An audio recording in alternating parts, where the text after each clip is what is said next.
The HoneyDew with Ryan Sickler.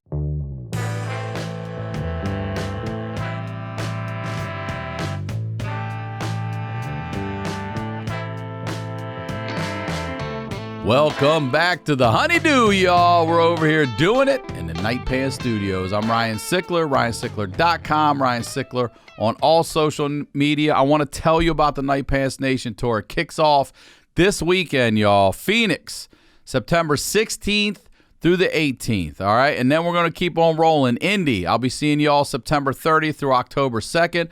Baltimore, coming home Saturday, October 23rd. Brea, headlining October 28th. Arlington, Virginia, November 12th and 13th. Cleveland, Ohio, December 9th through the 11th. La Jolla, California, December 17th through the 19th. I'll be in Austin, Texas, January 6th to the 8th. And Kansas City, in January 20th through the 22nd. Look, there's more dates, okay? They're all there. There's a lot more being added. We're coming a lot of places. Not as many as Tom Segura's, not quite everywhere, but coming some places with Tom Segura too. So go check out RyanSickler.com. Sign up for the newsletter. You'll be the first to know all the stuff going on. And the YouTube. Thank you for your support on the HoneyDew. Thank you for your support of this show. If you watch and you love the show and you want to help out, do something free, subscribe to the show, y'all. That's all you got to do. And the Patreon. We just talked to a guy, again, I'm going to keep talking about this. This guy solved an 18-year-old cold case, okay? Stepped on a stick, fucking rock rolls over, and it's a skull looking at the dude. Bullet hole between the eyes, bullet still in the goddamn skull, and they fucking solve an 18-year-old cold case. Ain't no show out there like the HoneyDew with y'all right now, all right? So if you or someone you know has that story that has to be heard, please submit it to honeydewpodcast@gmail.com. Subscribe today. You don't need to be a subscriber to submit your story, all right? But if you subscribe and you know you're in for the long haul, I want to help you out. You can save over a month of free episodes by signing up for a year. You get audio and video. You get the entire back catalog, and you get the HoneyDew a day early, ad-free, at no additional cost. All right. I do know that $5 a month is a lot for some people, and you can do better things with it. But if you got it and you want to hear these stories, please subscribe. All right. You know where to get the merch. Everything's at RyanSickler.com. The ringtones, you guys wanted ringtones of my laugh? They're there. Go to RyanSickler.com. We're working on getting them for Android now on the website. All right. Now, that is the information I wanted to tell you. I can't wait. For real, though, I cannot wait to come out and see you guys on tour. I've sat here in this little room for the last year and a half with your support, and we built a small little army, and I want to come see you guys, and I can't wait. So thank you. This is a gratitude tour more than anything. Now, y'all know what we do here. We highlight the lowlights. These are the stories behind the storytellers. I'm very excited to have today's storyteller here with us, ladies and gentlemen. Please welcome Raelyn Nelson, y'all. Welcome to the HoneyDew. Hi, Ryan. Thanks for having me. You're very welcome. You're very welcome. You're the most best. I appreciate it. I'm very excited to have you here. We've met through comedy, which I love. Yeah, me too. Big fan. You are Willie Nelson's granddaughter. Yes. And you have your own band, your own music. You got your own thing going on in Nashville. So why don't you, before we get into anything here, just plug it all, promote it all. Okay, so how I met you was through Music is Funny podcast, which my guitar player and I started over COVID. You and JB, yeah. JB, also my music partner. And, we were bored, and when we were on the road before COVID, we didn't agree on the music that we listened to in the van on the road trip, so we would just listen to comedy. Podcasts, stand-up, we would just pull up specials. So over COVID, we were like, well, let's just see if they'll, talk to us. And everybody's starting a podcast, so we might as well. And so we just tried, and of course... I love that the way you guys got the comics that you like to talk to is just by starting a podcast. It works. Yeah, I've done a lot of podcasts for people. That I did one for a kid. I'm doing another one for a 13-year-old kid. Like, if I'm free, I'll do it. You know what I mean? I love it. That's how I am, yeah. I just did one for a couple of kids, too, and it was awesome. Yeah. They were the hosts of it. Yeah, this kid is, too. Yeah, I did one for a kid that hosts, and then there's a 13-year-old kid I'm doing, or 14. I'm doing his coming up. Yeah. He's the host. And you're working with kids, teaching them. Yeah, I teach the outreach to the arts kids here, and then I teach the Culver City High School kids podcasting at the other store. Here at the Santa Monica Music Here Center. at the Santa Monica Music Center, owned by Lana Negretti. Yeah. I love Lana so I know. much. You've been hanging out with us all weekend. Yeah. You're like, hey, Ryan, nice to meet We're you. period sisters. That's ridiculous. That's ridiculous. She made me start my period 13 days early. It was the weirdest fucking thing. We hung out for 3 days, never met before. Never met your period sync. 13 I'm so glad days. I'm a dude every fucking day. I'm so glad I'm a dude. Ash, I'll tell you, by now our periods definitely would have been synced, bro. Yeah. Oh my god. When does this shit end too? Like it should be done by now. We should be able to click something that says, okay, we don't want kids anymore. We're done. Anyway, I love Lana so much. Yeah, and you've had Josh Wolf on your show. You've had Jason Ellis on your show. I've done your show. Who else have you had? Kathleen Madigan. Yeah, I love Kathleen Madigan. I do too. She's awesome. We've actually gone out drinking, having a couple beers together. And Jody, her manager, is awesome. Let's see, who else? Doug Stanhope. Did we say that? Tom Papa. Yeah. I mean, man, you're getting killers. Ari Shaffir. Yeah, you're getting killers. That's great. I just actually got an email from Ari today asking if I could hook him up with some weed and shrooms for Bonnaroo. And I'm just so happy that he reached out to me to ask. He's asking you for weed and shrooms, and I'm like, just please get Willie Nelson to take a picture of my night pants with a joint, please, with a joint and in my night pants. I'll just take the night pants. I'm gonna make it happen. Yeah, oh my god, if Willie Nelson's in night pants nation, are you fucking out of here? I mean, geez, I'll shit myself. I'll have to get new night pants, girl. What's your social media, all that stuff? I thought you were going to do Social Security. What's your social? What's your Social Security number? 196. Okay, so Raelyn Nelson Band and at Music is Funny, but I just put everything on Raelyn Nelson Band because we have some followers there. Yeah, and check out my band too. You know, it's on. You can check it on Spotify and YouTube. We have a bunch of music videos that we made that nobody's seen, so check them out on our YouTube channel. I just look. I want to say thank you, and I'm also super flattered. This is one of my top favorite comedy podcasts. I can't believe I'm even friends with you. I don't even know what you're. I just don't even know what you're talking about. And I didn't even I didn't fangirl out on you yet, and we've been hanging out for the past couple of days. And you took me to the fucking Comedy Store.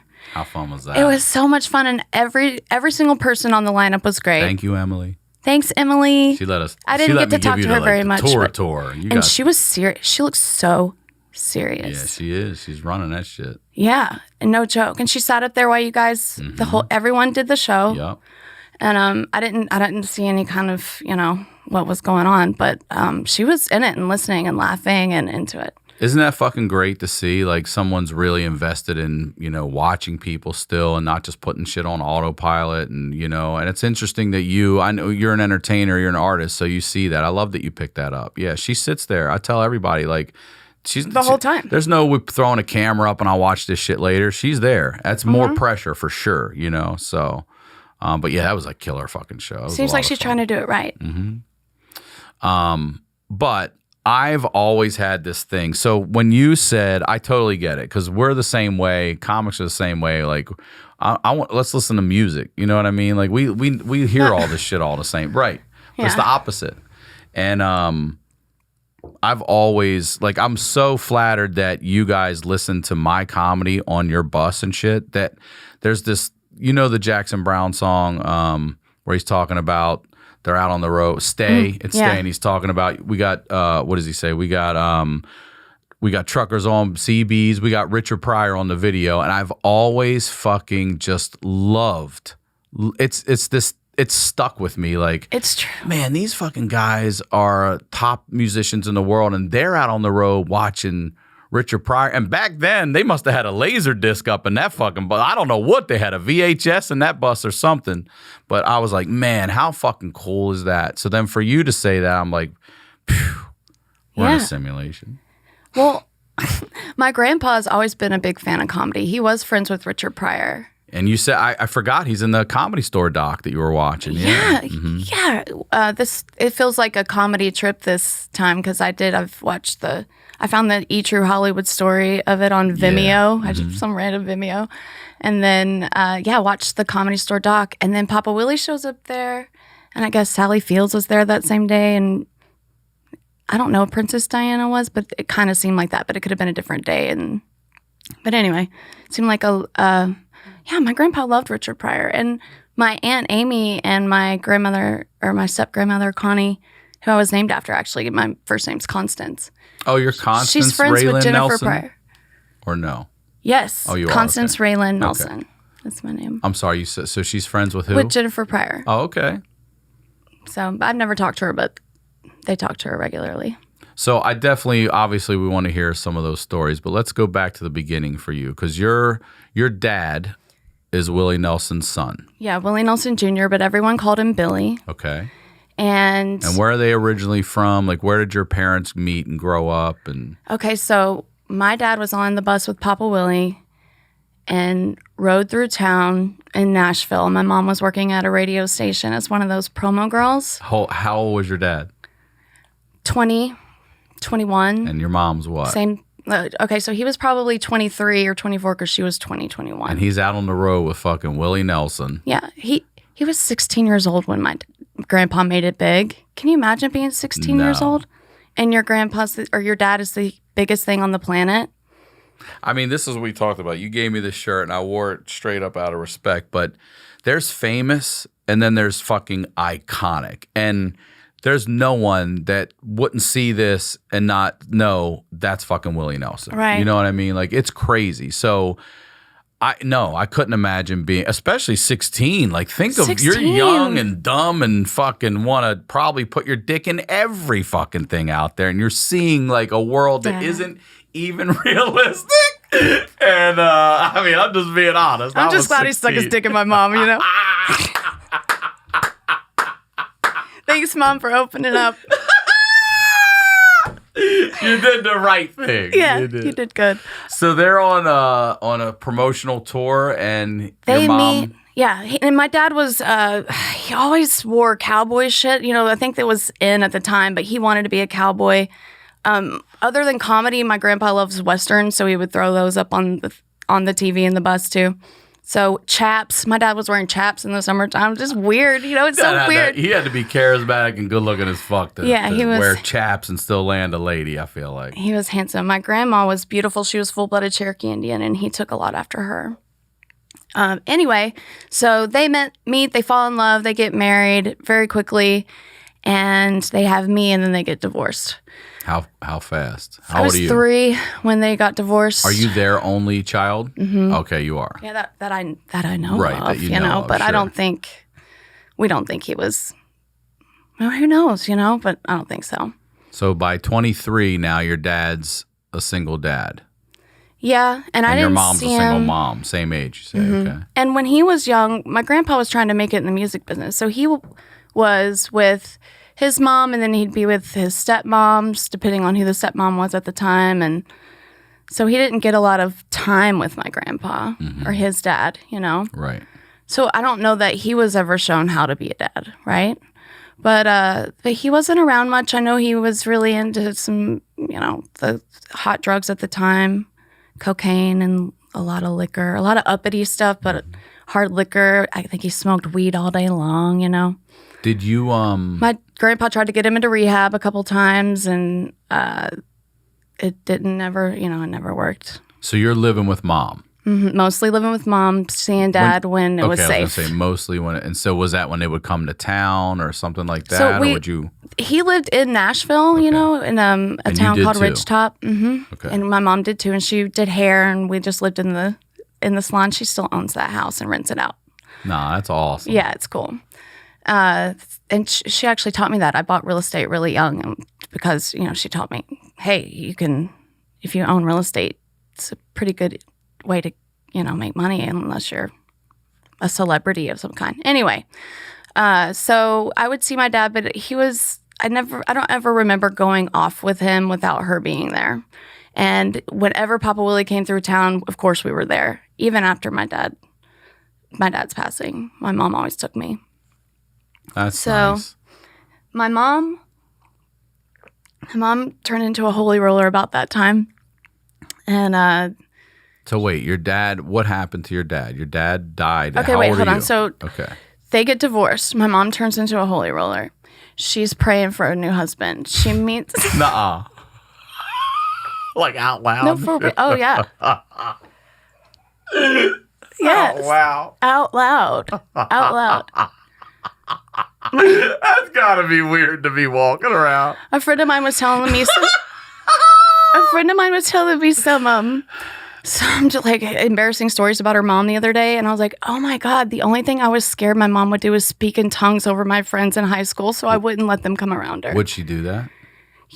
I told her, I'm like, Mom, I don't want you to speak in tongues over them. She's like, I wouldn't do that. I'm like, if you thought God told you to, you would. And she was like, yeah, I would. Wait. No, I'm not. What made her shift into this holy roller? Was she always religious, or was it a No. 180? No. Okay, so it was the full opposite. No. She was walking up and down Dickerson Road in a Playboy bunny outfit trying to get into a club when she was a teenager. She was not. I love you, Mom. But she confessed her sins to our Lord and Savior, Jesus Christ. And he forgives us all, you know? So, Yeah. And she's dedicated her life to ministry, and she does nothing but help people and pray for them, and helps me, and has always been there for me, and we're super tight, and I tease her all the time. And Okay, good. she taught me to be a good person, you know? So... And she, at that time, she was into not lying. So she taught me about not lying very early on. What do you mean that time? Like during that time when she was like, that's the 80s. she told me Santa Claus wasn't real when I was 4.5. No. She was like, I feel bad that I've lied to you about this. And she had me because... Okay. Do you remember The Simpsons? Of course. Okay. Yeah. Well, I wasn't allowed to watch The Simpsons. No, I don't know anything Too about edgy it. for you? My mom wouldn't let me watch it. She was just kind of kept me pretty sheltered. Okay. And so, because this was around that holy roller time. And so I remember one Christmas waking up and there was that, what's the little sister's baby's name? The little baby. Maggie. Okay. There was that doll there and I was like, and I look at my mom, I'm like, Santa Claus brought this Simpson doll. And she was like, I can't believe he did that. Like acting mad. So I really believed Santa Claus was real, right? And then like a month later, she's like, God has laid it on my heart. Listen, Raelyn. This other imaginary bullshit is telling me to tell you that this other imaginary bullshit I've been telling you about is bullshit. Amen.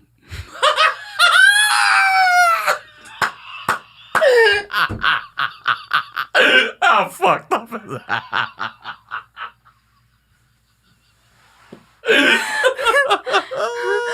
Well, here I am like 4 or 5 years old, like, yes, ma'am. So heavy for a fucking 4-year-old. I mean, all of it. And you know, it's me and my mom, you know, so I'm like, okay. And she's like, we're not going to lie anymore. There's no Tooth Fairy. There's no Easter Bunny. There's no Santa. Oh, she unloaded all. Unloaded. Not one of them. She's just like, yeah. I wish, looking back, I should have been like, is there a God? You know? Like, Yeah, right. Hey, hold on. No, that one's real. That fake one's real. fake one, but not that imaginary Santa, one's- not the Tooth Fairy, not the Easter Bunny. Who else is out there? Who else did y'all have in your childhood? what do you think? Do you believe there's a God? For real? All Jokes aside. All jokes aside, I don't believe in what I've been taught. I believe there's definitely a higher thing going on and a power, energy, love, whatever the fuck you want to call it. But I don't believe in the God I was taught. I don't believe in the story I was taught. Right. I just believe there definitely is something bigger than us going on here, for sure. Me too. I'm not sure what the fuck it is. Me either. None of us do. Podcasting has changed my mind from, first it was, I grew up Catholic, so it was God, God, God. And then I had this whole, everyone's dying. And I'm just like, I don't know. Is this, God's got a plan. I'm like, well, he clued me in on the fucking thing. Like, he just killed 2 people. You know what I mean? Like, did they know? Were they in on that shit? And then I started struggling, and then I would feel guilty if I didn't pray for all of my dead relatives. And it was a laundry list every fucking night. And then finally I was like, you know what? Fuck this. I don't believe in it anymore. I don't buy it. And then we had the episode with Steve Cantwell, where I went from God struggling with whether this is or isn't to it isn't, to then like this salvia trip he talks about in another parallel universe. And I'm like, maybe all of that isn't even right. The yes or no. Maybe it's this whole other fucking thing over here. So all I know is I don't know. Yeah. But I know what I feel and think. Right? That's it. And That's then it. nobody knows, and anybody who claims they know don't listen to those people. Your mom do. Your mom did. Well, she knows what she feels. Yeah, she knows Jesus is real. She was getting convicted about, lying, and so that was why she went through that. But anyway, I knew not to tell anyone at school, and I was good, and I was a really good child, So she meets my stepdad. We moved to How Atlanta. Do they meet? Do you know?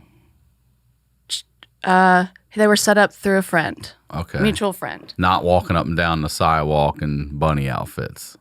No, that was when she was a teenager. Okay. She's going to kill me for saying that, but whatever. It's great. So she's been forgiven. So that's an old Janet, not the new Janet. She's reborn. She loves her some Jesus.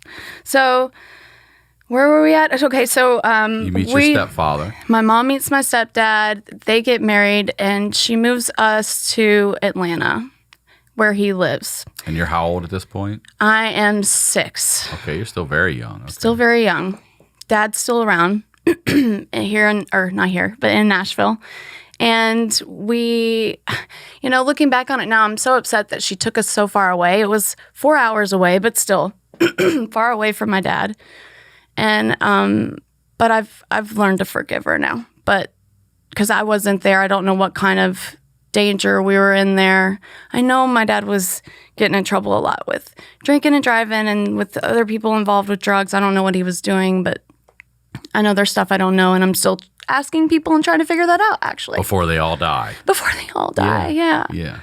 And so Christmas, another Christmas story. I wake up on Christmas and I walk into my mom's room, and my stepdad is, consoling my mom. She's crying uncontrollably. And I'm like, what's wrong? What's wrong? What's wrong? And she wouldn't say what's wrong. I don't know if she couldn't, Mm-hmm. My stepdad wasn't saying anything. And I just kept saying it, what's wrong, Mom? What's wrong? You hate it seeing I hated seeing my mom cry. Hated it. And she finally told me what happened, and I just remember not really understanding, I didn't understand what that meant, that death, that he was gone. Permanent, and yeah. I literally walked right back out and started playing with the toys that were left out for me from Santa Claus that morning. On Christmas morning, you find out your dad's dead, and you're what, 7, 6? 7. I was 7 when he died. God, what a fuck. Is Christmas just shit for you now? Yes. And he actually died the eve of Christmas Eve. So it was the 23rd? Yeah, or the early morning of the 23rd. So the 23rd Christmas sucks. Eve. Yeah, Christmas Eve. So the 23rd sucks. The 24th sucks, and the 25th sucks, because that's when I found out about it. But at the time, I didn't really understand it.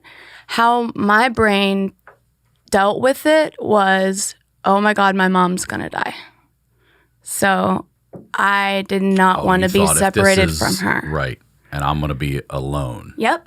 And everyone around me is gonna die, and I'm gonna be left alone, which makes me tear up, because I know that's literally what you went through.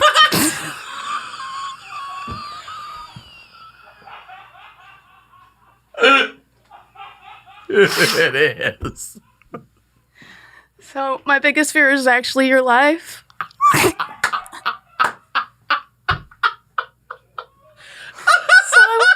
I'm glad we're friends. Listen, can I tell you something? My biggest fear has been my life too. Just so you know, yeah, mine too. I couldn't go to school. My mom was trying to.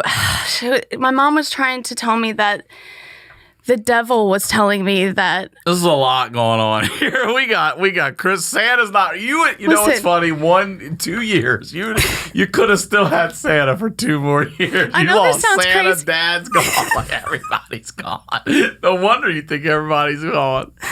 Oh, shit. I know this sounds crazy, but in the Bible Belt, does not sound crazy. Okay, but I remember going to the school counselor when I'm 7 years old in Georgia.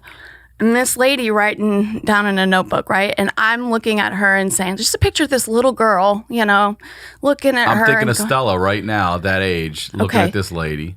Well, the devil's telling me that he's going to kill my mom. So I need to be with her all the time in case he tries to kill her. Yeah. And I know he's lying to me and that God will protect my mom, but the devil's lying to me. And can you imagine a little girl saying that to you? Like, no. She probably was like, okay. And I'm like, okay, hang on a second. Somebody come get this poltergeist bitch out of my office. Exactly. Yeah. And to me, I was telling the exact truth because it was what my mom told me. Yeah, I know. You're just repeating it. Yeah. The devil comes to steal, kill, and destroy. He is telling you lies, like all of this. Lucifer's the fallen angel. He's here to, all these things. So anyway, so I cry a lot.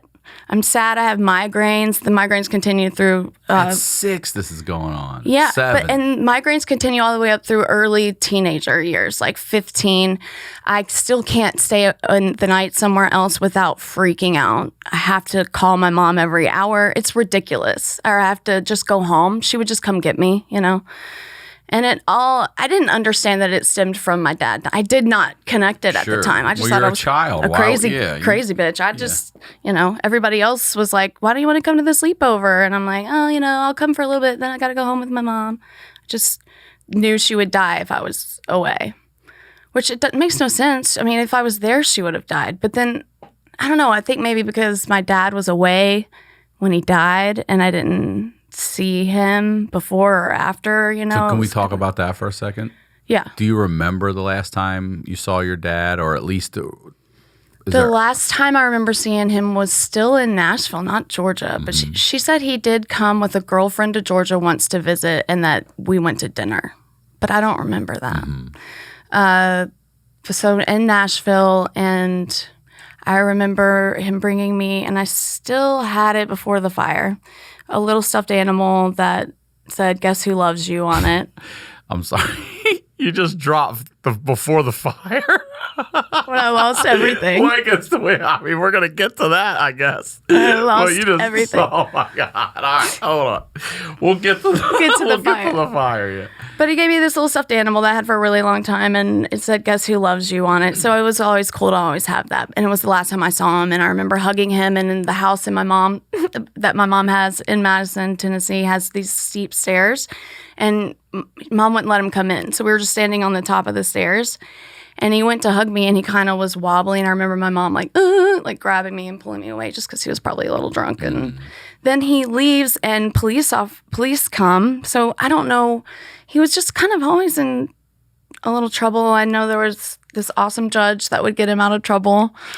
He's still friends with Papa Willie. He actually helped me with my divorce because my husband and I tried to do helpyourselfdivorce.com. But that doesn't work. That's a website? Yeah, it doesn't work, though. Don't do it. Especially when you have 3 kids. It doesn't work. What works better? What worked better, your marriage or the website?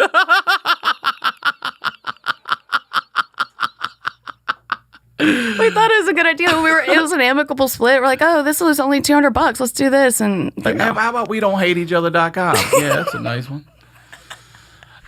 Okay, I want to talk more about your dad. So last time you see him, this house is the house, by the way, I'm asking that your mom still owns? Yeah. So that house that your father was in, you could still go back in at some point if you wanted to, ever just to see. Yeah, and so my dad lived in this cabin out in Ridgetop, Tennessee, which is close to where I live now.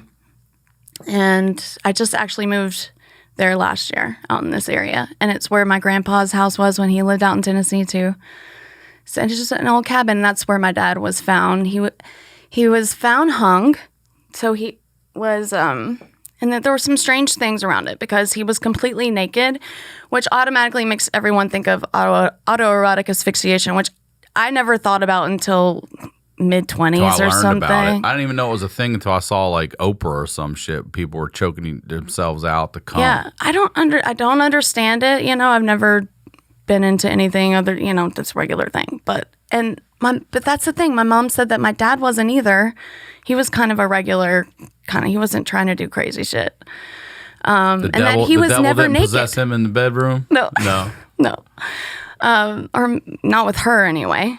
And that he was never naked, only in the shower, never in bed even. I mean, like maybe when they were fucking, I guess, but not, you know, he would immediately put some clothes on. He wore long sleeve shirts in the summertime, jeans. So it's strange that he was naked. If it wasn't autoerotic asphyxiation, it may be some sort of humiliation thing, I guess, because there were some people that he was running with, some sort of motorcycle crowd that nobody really knows quite who they were, and it was a new crowd at the time. And we know that my grandpa had sent a lot of money in for Christmas that year, and that was on the table and at one time, and then wasn't there, and there were liquor bottles shot out At the house? At the house. Where Yeah, it he looked was like there was a found, the party cabin, I mean? scene, you know. One of his friends, when I was 18, I walked down to the Raelyn Nelson Museum downtown Nashville because I wanted to get a new bumper sticker because I had a bumper sticker that said, "Don't blame me, I voted for Raelyn Nelson" on it for a long time. That's great. That's great. And I got into a car accident and had another car and wanted to get another one for this car. So I walked down there, and this guy who was my dad's friend was there. And he's like, "Hey, Raelyn, hey, you want to know how your dad died? He was hanging up socks in the It says it like this while you're getting immediately. a bumper sticker. And I was like, "Wait, who are you? What?" You know, because I had walked down in there. He immediately recognized me. I did not know who he was. And he gave me this kind of weird story about how he, which is true, my dad did like to tie nooses. I told you he was this cowboy guy, right? And it was the thing back then. And he loved Texas and that kind of look. So he was he loved tying nooses. So his story was that he had tied a noose, put it on his neck. Does this make any, like, it's so stupid. And that he was naked, by the way. Oh, yeah. Remember, he's naked. butt naked, so I'm just going to try this, my new knot out real quick. Yeah. Yeah. And then was trying to hang his socks up in the loft and falls. It was the most ridiculous and thing I'd somehow, ever. miraculously, the rope just wraps around and catches and holds The a raft. grown man. Yeah, like that's not happening. No. Nothing makes sense. Either he went up there and put himself up there, or somebody put him up there. That's it. Yeah. There's no accidental fall and a rope's going to snag and catch and choke you naked. Yeah. And I know there was some talk about it, but like everything was cleaned up really quickly, you know, because they just thought it was suicide, so they didn't even consider it being anything else. Or is there any thought from anyone in the family that he was a target because of who he was? Simply that? I don't like even they bring thought it maybe up they to could my extort, family. Your grandfather and shit like that? I don't know. I mean, that sucks. You can't bring it up or don't because I don't. that's your dad. Like, forget that's Willie Nelson's son and all that. That's still whatever. All that stripped away. That's your father. Yeah. Like you have a right to know. I will say that my dad's friends have said that my dad would get really low and really, really drunk, and that it was possible. But I just feel like there would have been some sort of closure there if he had a plan to do it. So I don't think, like a note or something. You think he would have definitely let someone know? Yeah, there would. I feel like was he close to your grandfather? Were they close, like a father son? Yeah. Yeah, I mean, you're on the bus and everything. Physically close. Yeah. And I don't even bring my dad up to my grandpa. I let my grandpa do that. You know? Does he? Does he ever talk about? How does that feel when he talks about? I mean, because I'm just like, I'm getting emotional now, thinking like, oh my God, if Stella was gone, but I'm just talking to her daughter, like, or son. I'm like, oh God. Yeah, how do you do that? You know, that's the thing. It's because every time I would see him, I could see pain and sadness in his eyes. And also when I saw him, it made me sad because my dad, he reminds me of my dad, you know? It smells like my dad around him. I bet it does. My dad would play the guitar to me. My dad would had a lot of his cadence. A great song you could listen to is "My Body's Just a Suitcase for My." Can you believe this? "My body's just a suitcase for my soul." He did this song with my grandpa. Now the video was done in the 80s, early 90s, I think. Oh, he died in 91, so it had to be late 80s. And it's a weird video, but you can tell he has a cadence of him and singing and stuff. So, it's the same thing. And I could never really tell him, but I did write a song. The only sad song that we wrote was Daddy's Grave. And we don't even do it at shows because it makes everyone so sad. It makes me sad, it takes 3 songs to get people dancing again. And, we're trying to have fun and, we want people to leave happy, not sad. Let's take a quick break and tell you about our first sponsor, Ritual. We deserve to know what we're putting in our bodies and why, especially when it comes to something that we take every day. Ritual's clean, vegan-friendly multivitamin is formulated with high-quality nutrients in bioavailable forms your body can actually use. And what you won't find are sugars, GMOs, major allergens, synthetic fillers, and artificial colorants. Plus, the fresh taste and delayed release capsule design makes taking your vitamins easy. Look, I take Ritual every day. I've got them on order.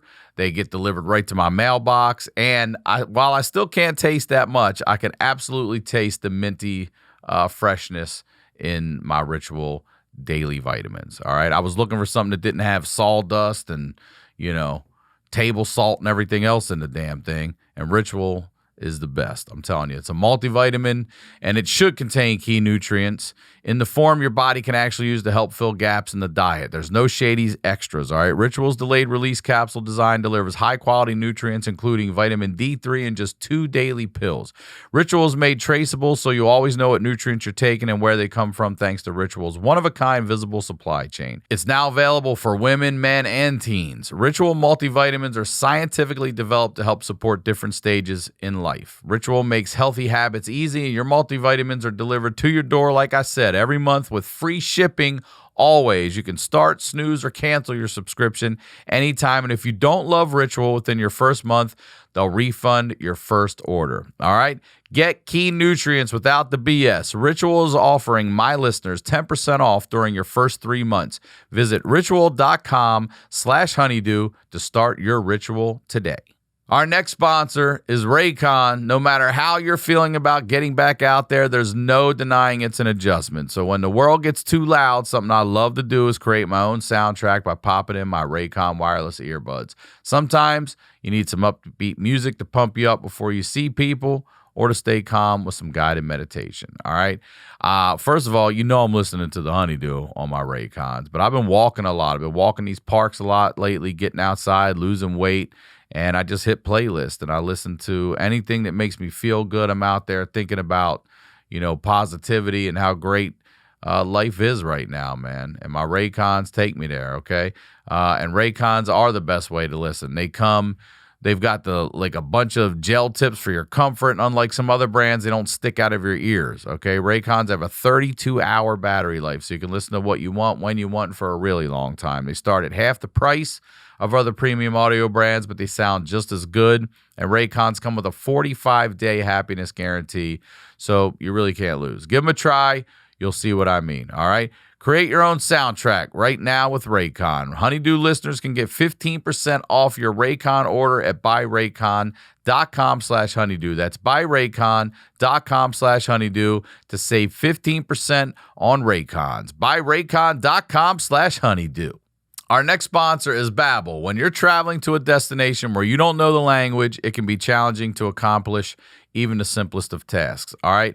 I was in Mexico recently. I think it was March, April, somewhere in there. And I took Spanish class in like 8th grade, you know what I mean? And I still remember things like cacahuates, some of the stuff stands out, zapatos, calcetines, things like that. But I would hear a word here, a word there. Segura speaks fluent Spanish. My daughter's starting to learn it already, and I was like, man, I got to learn this. So I had actually subscribed to Babbel before Babbel came on board, as a matter of fact, and I am a happy customer. I'm taking my Spanish every day. I really like it. They give you these reviews, because once you do it and then you review it, at least for me, it helps you learn more, all right? So thankfully, Babbel is out there. They are the #1 selling language learning app. Through Babbel's bite-sized lessons, you'll learn new language skills that you can actually use in the real world, from greetings, menus, and directions to gaining a deeper understanding of the culture. Babbel is a travel essential, all right? Babbel's 15-minute lessons make it the perfect way to learn a new language on the go. Other language learning apps use AI for their lesson plans, But Babbel lessons were created by over 100 language experts, and their teaching method has been scientifically proven to be effective. With Babbel, you can choose from 14 different languages, including Spanish, French, Italian, and German. Plus, Babbel's speech recognition technology helps you to improve your pronunciation and your accent. There are so many ways to learn with Babbel. In addition to lessons, you can get access podcasts, games, videos, stories, and even live classes. Start your new language learning journey today with Babbel. All right, right now, when you purchase a 3-month Babbel subscription, you'll get an additional 3 months for free. That's 6 months for the price of 3. Just go to Babbel.com and use promo code HoneyDew. That's BABBEL.com, code HoneyDew. Babbel, language for life. Now, let's get back to the do. But I was able to write that song and get a lot of things out that was that brought some healing through the family, because I was able to see. I did perform it at shows for a while, and he got to see me do it. And afterwards, he came up and he said, "I just want you to know your dad would be really proud of you." Man. And that was probably the best moment, right? I had a bittersweet moment where I was back in Maryland for just vacation, and Tom was coming in to do Baltimore the day I was leaving. He's like, "Ryan, you can't leave." And I had Stella, and I was like, we've been here for, I can't remember how many days, like, I got to get back. He's like, you can't miss this. I'm doing the fucking Modell. The Lyric is what it was called. And back in and that's like a bucket list theater if you want to perform in Baltimore, you know. And I was like, fuck. I go, all right, 10 things need to line up, but if I can get them done, it's happening. And they all did. And I got to do that theater. And then one of my best friends from back home, Shannon, came up to me, and he knew my dad and my grandmom so well. And he's like, "Your dad and grandmom would be so fucking proud." And I was just like, oh. And that's like I love what I do, but I also hate that the people I love and who are really responsible for me being here don't even get to fucking see it or hear it or feel it or, you know, touch it, taste it, none of it. You don't think they're watching somewhere?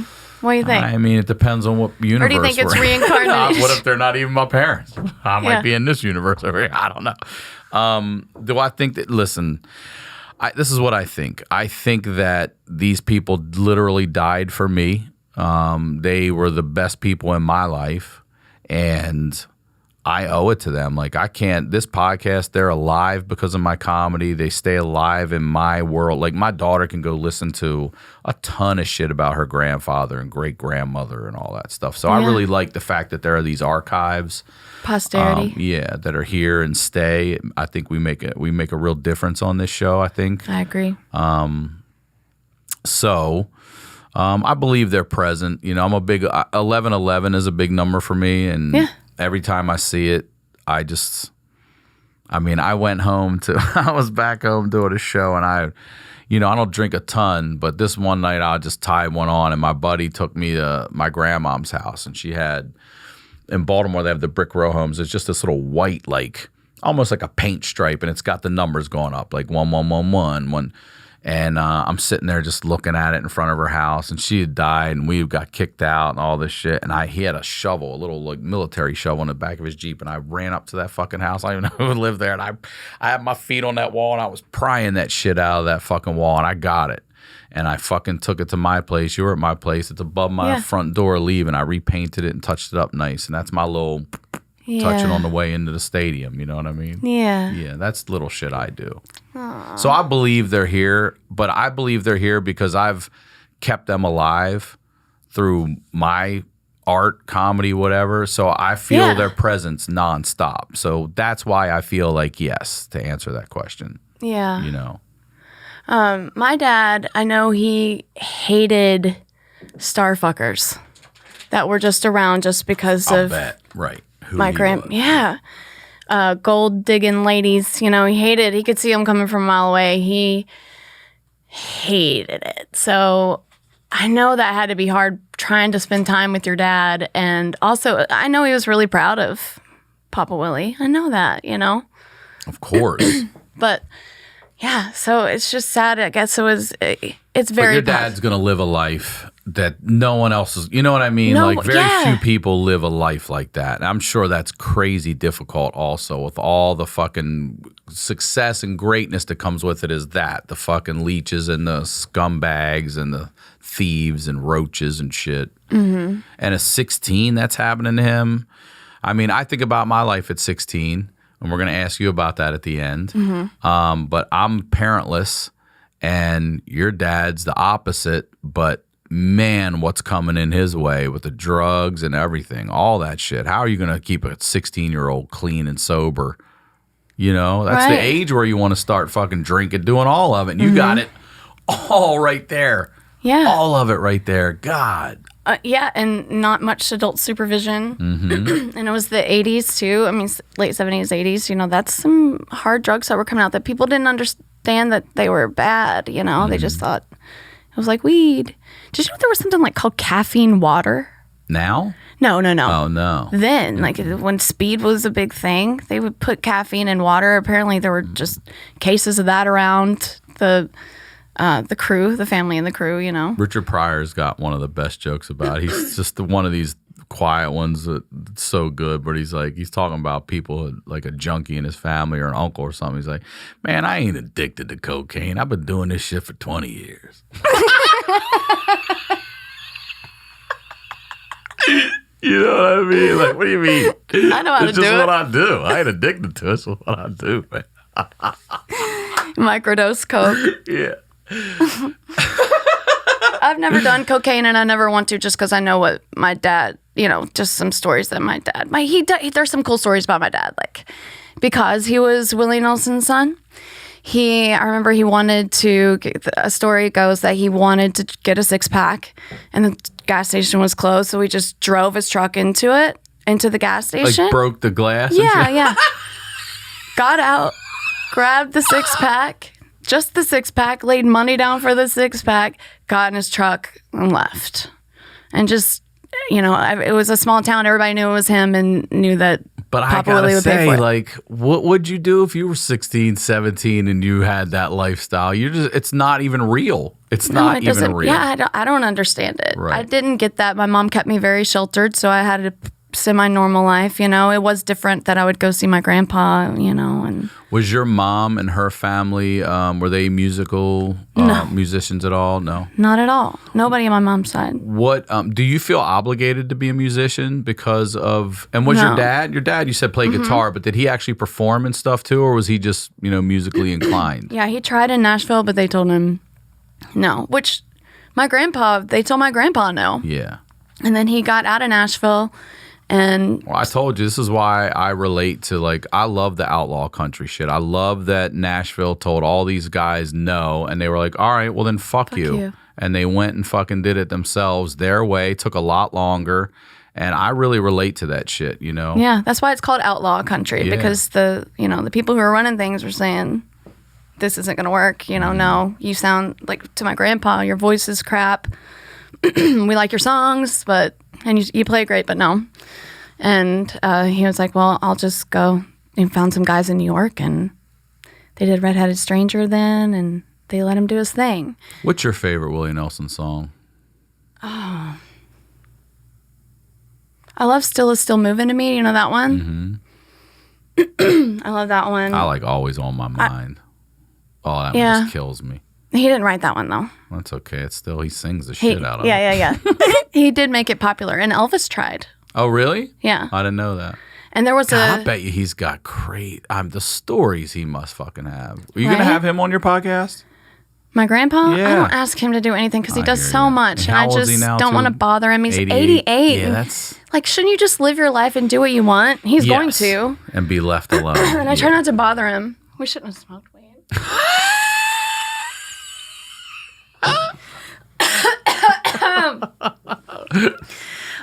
So I'm glad we smoked weed. That was a lot of fun.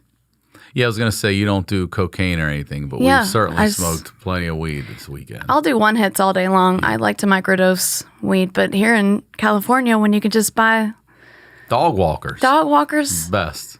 I smoke dog walkers all Walk your day dog long. out around the block, just rip 3 of them. I call them just take a joint. You know what I mean? Yeah. I don't know why I get these. I'm smoking 3 of these motherfuckers. Call them little doggies. I'm going to get a couple And then- and go walking. Remember, I saw the first day and a half I was here, there were 2 homeless people. And I was like, what is this? All you comedians in LA, all on your podcast, oh, the homeless is so bad. It's so bad. It's so bad. I saw 2. And I get to your house. I'm like, Ryan, what is this? Why are y'all trying to lie to people and say that there's homeless people here? And you're like, no, you just didn't go to the right spot.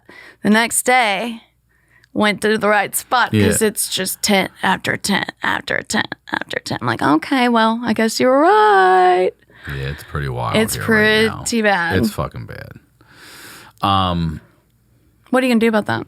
I'm not going to do anything. We'll talk to Councilwoman Lana Negretti about that shit, though. Yeah. So, okay. We talked about your favorite song. I want to talk a little more about, like, you know, let's talk about getting married. Like, you lost your dad early.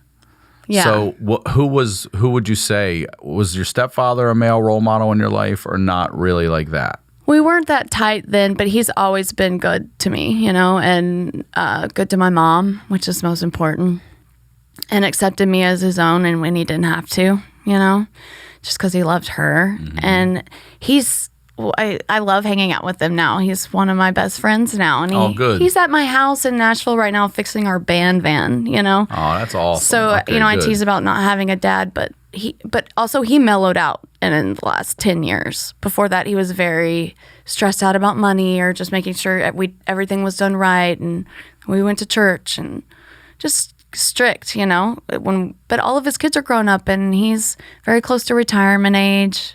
He's just mellowed out. Just guess that kind of is what happens in your old age, maybe. Hopefully.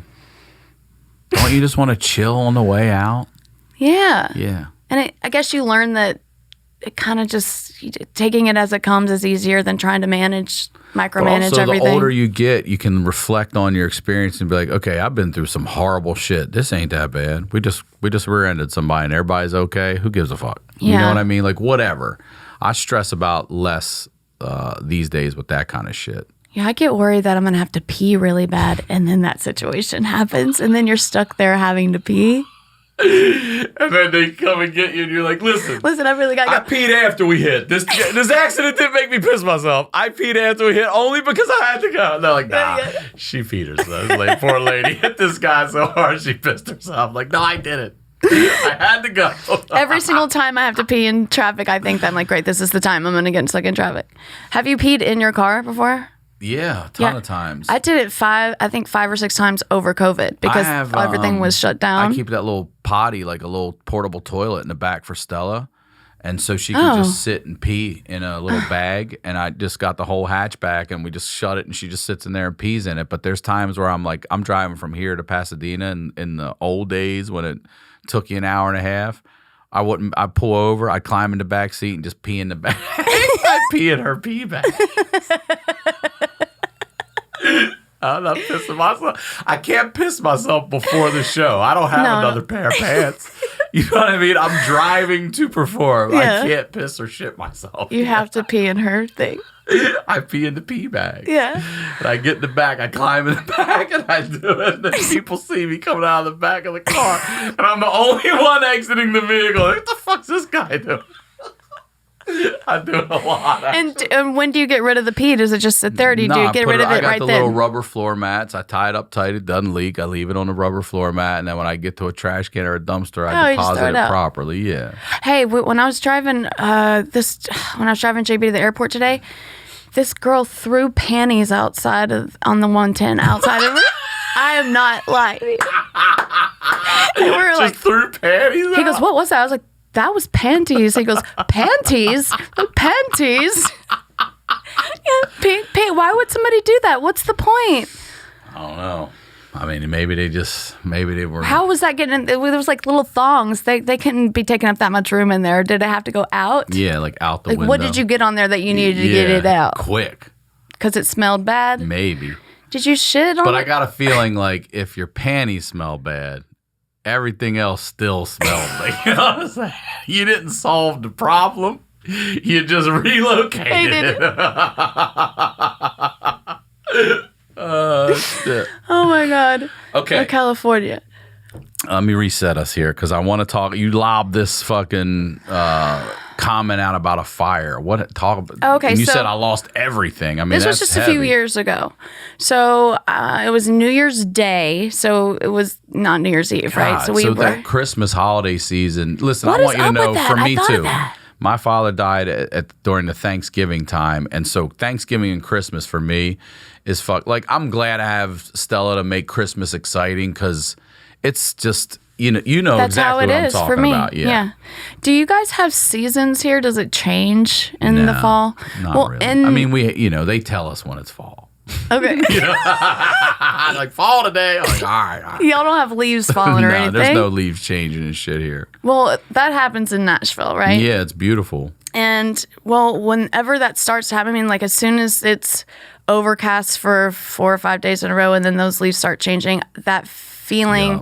I won't say depressed because I refuse to be depressed. You have to just, what I've learned is consume your life with laughter and make everything funny, in order to get through this, whatever this shit is, right? Mm-hmm. But as soon as fall hits, I'll feel that gloom start coming on and I'll just get like a little bit, kind of like when you're about to start your period, just a little bit bitchy. And I have to remember, oh, it's fall and this is what happens. And I have to reset, just reset and be like, nope, why this is this way. It's just this poor little girl inside that still like, what happened to my dad? Why didn't he come back? Mm-hmm. And not understanding. I still don't understand where he is. I don't get it. I remember sit there thinking like, what is this? How are we able to do this? What is inside of me? What is me? Where did my dad go? Until it scared me so much that I was like, I got to watch Sesame Street, You're so young. Those are questions some 6-year-old's not supposed to be asking. I know, but I remember I would think about it so hard and be like, what is it? Would scare me. It still kind of scares me. What is this, How are you talking to me right now? And you can feel this energy, you can feel energy. Like, what is that? What is, And so as a child like that, you're getting this anxiety is just in you. Yeah. And it physically came out through headaches. And I would throw up when I would have these migraines and stuff. And then finally, my mom was like, I think you need to talk about what's going on. And finally, I would just kind of open up to her and say, I'm scared you're going to die. I want to stay right. I couldn't say that to her, but that's when I finally did. We figured it out. The headaches stopped, and okay. The headache stopped. I still didn't want to go spend the night. Only very few times did I even have to because she would go out of town or something with my stepdad. But it all got better. But so, wait, how did we get? When were we talking about the fire? Yeah. How did we get here? I don't know where you went, but I'm still waiting to hear about. Here we go. I'm going to get there. I'm still over here waiting My for mom- what happened. Okay, so this is just 4 years ago, 2016, and it's New Year's Day. That's why. That's I said why. that whole Christmas. And then we went time back is into shit. when I was a kid. Okay, thank God it was you who did that. It was me. Okay, so 2016, I go to sleep that night. The kids are in bed, and So real quick, you have how many children? let me back up a little bit.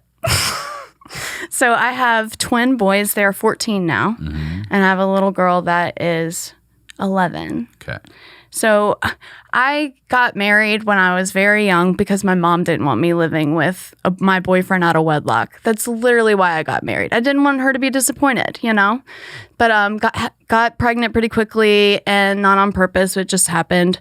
And then he has 10 sets of identical twins in his family. No way. Yeah, and we 10 didn't know. fucking sets? He supposedly didn't know. How the hell do you not know 10 sets? You're supposed to tell somebody that before you get them tell pregnant. somebody that. So anyway, we got the best ones, and by the way, we co-parent really well, and it was an amicable split. And his wife now is totally awesome. I told you, I think I prayed for her because she meets all of the things. I was like, please let him find someone with big boobs, big butt. She loves football. She likes to cook and stay home. She hates sing. She doesn't want to be in front of anyone. And that's and her, she loves my kids. Yeah, and that is her. And your mom prayed for a man, and you prayed for a fucking stepmom.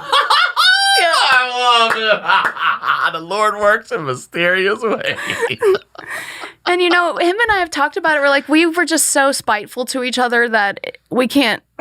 There's no way we could ever be more than just friends. But we do co-parent our kids together, and it's not perfect, but we try our best. Okay, so he's living not even a mile away. I'm living in a house. I go to sleep. The kids are up with me. And in the middle of the night, I kind of wake up and I can see reflections of fire on my bedroom wall. And I'm like, what? Is that fire? And I get up and I look down the hallway and my daughter's room is in flames. Holy shit. And there's no smoke detectors going off or anything? I had taken them down to paint and did not put them back up. No. Oh my God. How did I wake up? Lucky. I have no idea. So I run into her room and ran through the fire. I didn't feel any burns on my feet. Didn't feel anything on my feet until like an hour later, okay? But ran through the fire, burnt my feet. My daughter's not in there. I'm looking around and I scream, Vivian! And she yells at me from my room.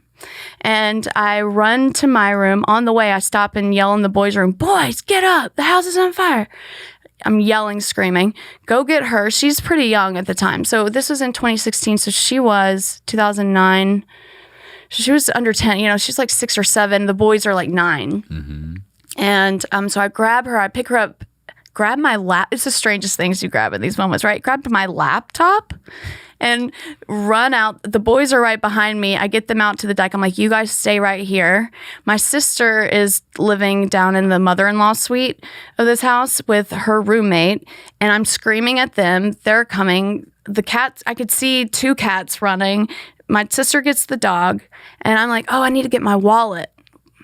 Never, ever, ever, ever, ever go back into a house that's on fire. Ever. I knew this, but how bad is it now? Is it like, all I could see was that filled with smoke, and are you not yet? It hadn't filled with smoke yet because I got stuck in that.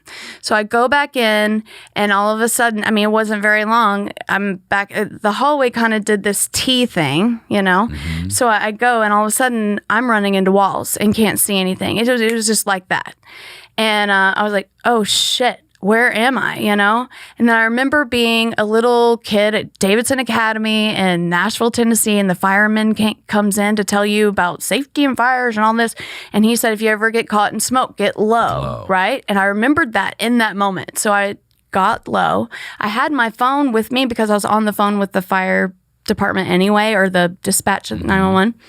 So I instinctively pull my phone out, flip up the iPhone thing, hit my flashlight, because you think if you can't see something, you hit your flashlight on your phone, right? I do that and pull up, and thank God in front of me was my guest bedroom, the spare room. I wasn't even going for that, by the way. I was opposite way. And you didn't know where you really didn't know that. Right. I was trying to go to my room to get my money because I was like, I got to get my money. And so it's weird, these things that you want to. I did not think about grabbing my guitar or weed or cigarettes. I would just stand near the house, crying and be like,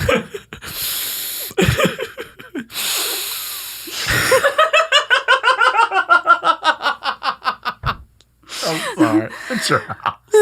But then, I couldn't breathe in there. Then I realized I couldn't breathe. I see the bed spread. I realized where I was. What time of night is this? It happened at like 1:15. Fuck. So everyone's asleep. Everyone's asleep. Yeah. Like 6 months, when we moved back, like a year later, the neighbor who lived next door, she was like, yeah, we saw your house on fire, just flames. We were like, oh no. I'm like, why the fuck did you not call somebody? Yeah. Crazy lady. Anyway, we don't live there anymore. So you're by the guest bedroom. I see that we're in the spare bedroom. I'm like, okay, I know where I am. I can crawl myself out. And I did. I crawled myself and just start coughing like crazy. So get out. We all get out to the van. Luckily, I'd parked my van in the garage and kept the keys in it. So it was the furthest thing away from where the fire happened. And we just go and watch it burn and then watch the firemen try to save it. So everything was smoke damage, water damage, or burnt, gone. And so it took... That's what you don't realize, that even if the fire makes it, that water shit they're powering on, it's probably going to ruin your shit anyway. No, and smoke damage. Terrible. So... And a funny thing is, a friend of mine had kept she lost her dad to suicide too, and she had kept a lot of her stuff at my house. I don't mean to laugh, but she lost all out of that stuff in the fire, right? I did too, by the way. I lost all my shit. But she was on this Netflix show. I will not say what it is. But in this Netflix show, she keeps talking about this, that she lost her dad's stuff, that she lost to a fire. And it was like the sympathy, getting all this sympathy for. I'm like... And it was my fucking fire you're talking about. Your house. My house. And by the way, we lived, and my kids, getting them out, and the animals, and my dad's stuff too, by the way, and all of my shit. Yeah, you lost that little stuffed bear. Or was it a bear? Yeah, it was like a mouse. It was a pink mouse. I don't know where he got it from. And that burned up. It was probably like the dollar store or something. Yeah, everything pretty much burned up. My mom's wedding dress that I had in there. I was going to say, what do you miss the most? If right now... If you could have one thing. Those favorite pair of jeans? It's that, Yeah. I lost my favorite pair of jeans. Not the TV and all the other bullshit, yeah. Favorite pair of jeans shorts, too. I remember those. And the radio station shirt that my mom had from where she met my dad. Like little... Yeah. But honestly... Like personal keepsake stuff. Here's something cool. After that happened... When a fire happens, everything's gone, but your insurance covers everything. And then you get to start again. And it was almost this was the house that I lived in with my husband. And now I get to pick a whole different house because they just redid it all. And I sold that house and made money on it. And even after it was burned? No, after they fixed it up. Okay. I was like, who the fuck bought a burned down house? For over asking price. Willie Nelson's granddaughter. You got a burnt one? You got a burnt one? All right. No. Yeah. So anyway, I'm not in there anymore, but that's the fire story. And I actually put out I called iPhone and thanked them for saving my life, for having that flashlight on there. And the customer service lady was like, well, okay. We don't get these kind of calls. Yeah. I was like, well, is there what's the best way to do it? Should I just make a video and put it on YouTube and tag it? And she goes, yeah, maybe you write a letter. And I was like, come on. Who's writing letters? Nobody's writing letters. Who's writing letters? No. But yeah, so the iPhone, I owe my life to the iPhone flashlight. You really believe that if you didn't have that flashlight, you're not finding your way? I wouldn't have seen it. I wouldn't have seen where I was. Wow. Because you thought you were going the other way. I thought I was in the hallway still. That's scary as fuck. And you got all the animals out, everybody was and everything okay. made it. That's awesome. And I learned, material stuff does not matter. It really doesn't. Did you find out what started the fire? A lamp caused the fire. My mom, back to my mom, she had this hot pink 80s lamp that had been in a closet, and she gave it to my daughter because my daughter loved pink. And that night, my son even came and asked me, hey, Mom, is it okay if I turn on this lamp for Viv? And I'm like, yeah, it's fine. Thanks for asking. And it was left on, and I think she jumped down from bed in the middle of the night because I thought she was in her room. And I think when she ran across the floor to me, that it jostled the lamp in some way and it fell over. She might have seen it fall over in the middle of the night, but she was sick. She was Stella's age, just half asleep because she had gotten in bed with me. Thank goodness. And I think that's happened, or the cats could have knocked the lamp off. Either way, the lamp falls off. It breaks the light bulb. It's just an old lamp, and there was a towel laying right there that led right to the wood door. Kaboom. I'm just glad I woke up, right? Because and the stories you hear, no smoke detectors. All of you could have died. I have a little bit of, and I have all kinds of respect for people who have been in war and have real PTSD. So I'm using that phrase very lightly. I just don't know how better else to say it. But I feel like I have a little bit of PTSD from that night because I can't go to sleep without listening to a comedy podcast. For real? Every night? Every night. Because I think about that night and any little thing that could have gone wrong. What if the spare bedroom wasn't in front of me and it was something, or I didn't notice where I was? I would have died. What if I didn't get the boys out or get fit? Any bad scenario of that night pops into my head. Or what if the smoke alarm doesn't work tonight? So I just have to have my brain on something else to fall asleep. and the podcasts are the best way. So I'm not watching something necessarily, you know, and it keeps your brain on something light and fun. So you co-parent well now. Yes. And does your daughter know she might have done burnt the house down? She doesn't. Don't tell her, Ryan. I mean, is she ever going to listen? We'll fast forward through this part. Y'all put a little something up on the screen Some so I know to music fast forward. No, she'll be fine. protected. She'll be fine. Man, that's terrible. Yeah. So, but the cool thing is you get to rebuild. I get what you're saying. Like, this wasn't even my shit. This was, and now, boom, you get to restart and rebuild and do it your way. He was a University of Tennessee fan, so the entire rec room was UT Orange. Do you know what UT Orange looks like? Yes. It's so bad. The entire room. This was a 985 square foot room. Neon orange. Is his big titty football fan, new wife, Tennessee fan? You wouldn't believe she has a Christmas tree dedicated to UT. Is it orange or like white and orange? It's white with orange ornaments, all the ornaments. Yes. She named their dog Neely after Neely Stadium, which is where they play. Nuh-uh. I'm telling you, she's the perfect one for him. Perfect. And he always loved like big tits and big butts and stuff. And I was always trying to get skinny, you know?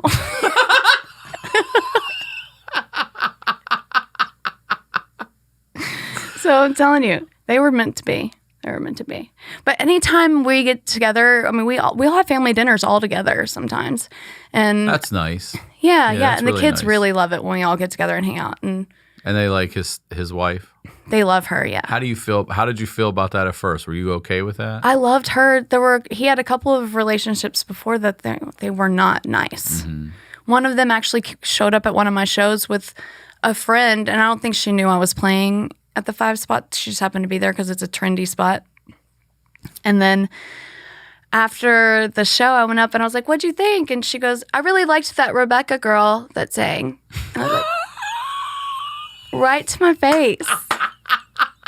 Right to my face. Yeah. And that's when I knew, oh, you've been fake when we've been talking every time before, because that was the first time I'd seen her out without the kids or Scott being right there. So then from then on, it was just I didn't talk to her. But this one you like. And then the first one didn't really,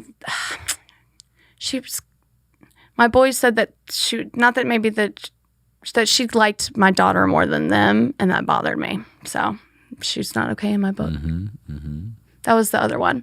So I started praying, like, I need, for me to be okay with all of this, I need this perfect woman, let her, and I just started, I want her to have big boobs, big butt, I want her to be blonde, you know, Southern girl. I mean, she's everything. Wants to cook out all the time and do yard work. I'm down for the cookout, but I'll cut your grass on a riding mower, but that's it. I'm done. Scott loves yard work. I don't get it. But yeah, it's not the life that I necessarily, I wanted to go play music, and I always have wanted to go play music. And anytime I'd bring it up, he'd be like, you know, and the beginning of the end of that was the night that he told me that I couldn't wear a midriff shirt. And I was like, wait a minute, I'm an adult and I can't, and my dad's dead. I can. And my dad's dead. I have one dad, he's dead. You're not allowed to tell me I can't wear a midriff shirt. And I didn't, you know, because I didn't, and I started thinking, like, I don't want to live my life worried about somebody else's feelings. Well, that's control, you know, fuck that too. Like, fuck your feelings. You're also like, I'm not living under your control. What are you talking about? Yeah, and I know that he doesn't do that to her now, I don't think, you know, but she doesn't want to wear crop tops either. Well, those big titties aren't going to, you know, come out of that crop She don't top. need crop tops. Yeah, no. She's got big titties. Those titties will pull that shirt up. You're going to see her belly. Oh, that's great. I did make him get a vasectomy before we got here. On accident. Hold on a minute. On accidident. Okay, on accident. Well, How you does know, someone I knew get I was on my way out, but, you know, he definitely got the vasectomy. Maybe I should have. Well, it was the plan, you know, and I was already kind of trying. We were already in therapy, and when I went, thank God she didn't throw me under the bus. But the therapist, I looked at her, I was like, I need out of this. I need you to help me out of this. And she said, when you were 19. Hold on. I might have just thrown myself under the bus for saying. Yeah, well, you just threw yourself under the fucking honeysuckle rose, girl.